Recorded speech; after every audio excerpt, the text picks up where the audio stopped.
Josef Vágner, 1928–2000, was a Czech zoologist, traveler, writer, and director of the Dvůr Králové Zoo.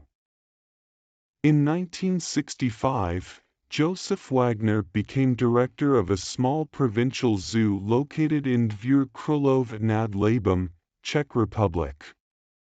He dreamed of turning his zoo into a safari park, where wild animals graze freely in the meadows, and visitors move around the park in cars. Josef Vágner began preparing an expedition to Africa to capture animals in the wild for the safari park. In order to find money to organize his expedition, he had to sell Bengal tiger cubs, who were born in the zoo, to the circus. In those days, performances involving animals were not prohibited yet. In Africa, Josef Vágner observed animals in their natural environment and only selected those who, in his opinion, could successfully survive the relocation and live in captivity. After entrapments, he carefully monitored the health and behavior of the animals, fed them by hand, and calmed them down. If Josef Vágner doubted the successful assimilation and survival of some animals on the road, he released them back into the wild. The journey from Africa to Europe usually took 50 to 60 days. Typically, captured animals were first transported on all-terrain vehicles off the road, then on trucks at low speed, then by rail to the seaport. Then the animals were delivered by sea to Hamburg, and from there they sailed another 800 kilometers by river barges along the Elbe. And finally they drove by truck to the Dvůr Králové Zoo. Thanks to good care, almost all animals arrived at the safari park alive and healthy. During 10 years, from 1967 to 1976, Josef Vágner made 9 expeditions to Africa and brought many wild animals from there.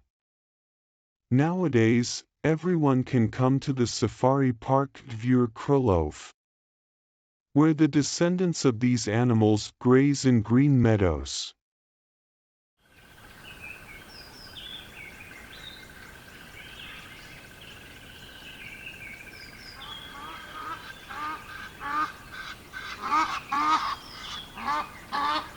In the safari park, you can see the Watusi herd. These special cows are bred by the Tutsi people, who are called Watusi as well. The Tutsi live in Africa, in Rwanda, Burundi, and the Democratic Republic of the Congo, and are considered the tallest people. The average height of men is 193 centimeters and women, 175 centimeters. The Watusi cows with long horns most likely first appeared in ancient Egypt.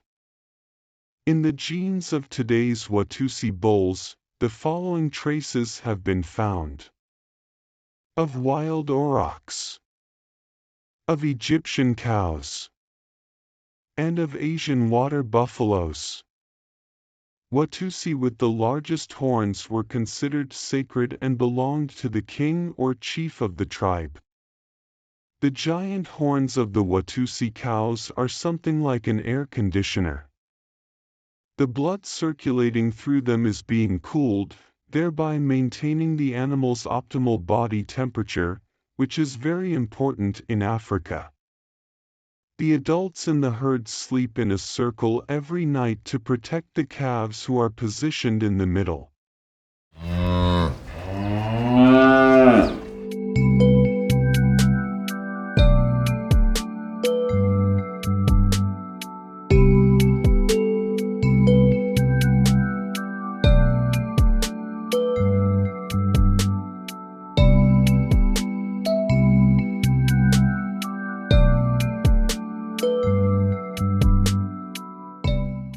In the Safari Park Dvůr Králové, there live eland antelopes, the largest ones out of all antelopes.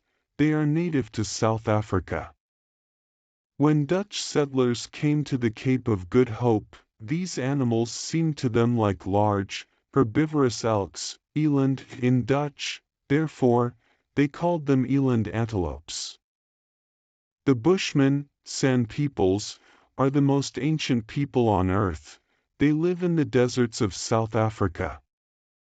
San peoples say that the local wizard called the spirit of Mantis, or Kagan, created the eland antelope out of his son's sandals.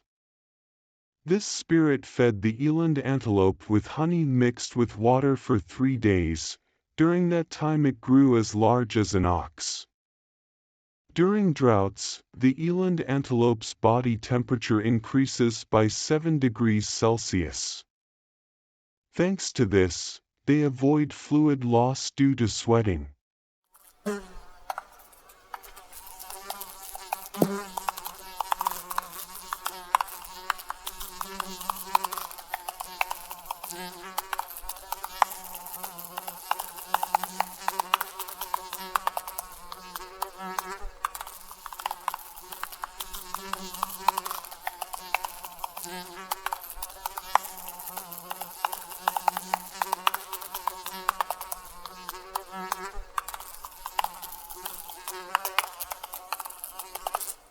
In the green meadows of the Safari Park Dvůr Králové, one can meet a herd of wildebeest, also called gnu. They say that this antelope is assembled from parts of different animals: a horse's muzzle, a body from a zebu cow, a goat's beard, and thin legs like other antelopes. In Africa, wildebeest are very numerous. In the spring and fall, herds that can number more than 1 million wildebeest migrate through the savanna. Wildebeest are very picky eaters and will not eat dry grass. That is why herds of wildebeest move across the savanna, following the rain clouds. American paleontologists have determined that ancient wildebeests were very similar to dinosaurs.